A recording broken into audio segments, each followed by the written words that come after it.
Welcome to my channel. I'm Henry, 92 years old and still learning every single day. You know, when you've lived through nearly a century, you begin to understand that how you sleep is just as important as when you sleep. I didn't always get good rest. In fact, back in my late 70s, I'd toss and turn every night like a fish out of water. It wasn't until I paid attention to the space around me, my room, the lighting, the sounds, that I realized, the environment you sleep in makes all the difference. Tonight, I want to take you on a little journey through memory and wisdom, how I transformed my bedroom into a peaceful haven, and how you or a loved one can do the same. So grab a cozy blanket, maybe a warm cup of chamomile, and settle in. Let's talk about building a sleep sanctuary that'll have you snoozing like a baby, no matter your age. Years ago, I lived in a house that was too bright, too cold, and too noisy.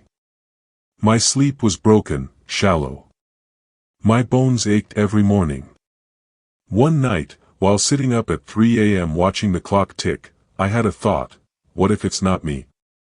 What if it's the room? So I made changes. First thing I did, dimmed the lights before bed.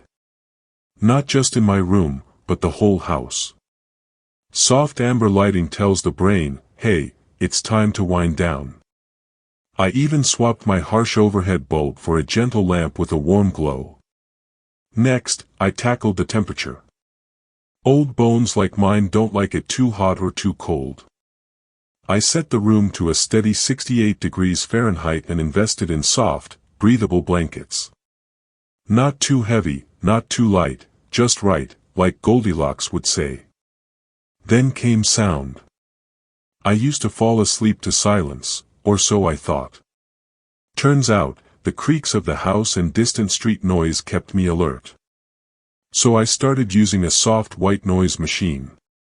The gentle hum, like an old fan on a summer day, soothed me right to sleep. I even added a little lavender spray on my pillow. My granddaughter swears by it. And wouldn't you know, it works. Just a spritz, and my body starts to relax like it knows bedtime has arrived. Oh, and don't forget the mattress and pillows. I splurged a bit on a memory foam topper, and it felt like sleeping on a cloud. My joints thanked me in the morning. Pillows should support your neck, not swallow your head whole. Lastly, I made a rule: no screens an hour before bed. That glowing blue light from phones and TVs? It's like caffeine for the brain. Instead, I read an old book or listened to soft music, sometimes, even my own recordings from back when I played the harmonica. All these little adjustments. They created a place that welcomes sleep, not fights it. A sleep environment tailored to me, to my age, to my needs. And if you're caring for a loved one or are getting older yourself, take it from me, your room should be the softest, safest, coziest place in the world. Thanks for watching. If this story touched your heart or gave you some new ideas, I'd be mighty glad to hear it in the comments. It warms this old man's heart to know these words might help someone rest a little easier tonight. Don't forget to subscribe if you want more bedtime stories, real-life lessons, and gentle guidance from a voice that's been around the block a time or two. I'm Henry, wishing you soft sheets, quiet nights, and dreams sweeter than honey. Sleep well, my friends. And I'll see you in the next one.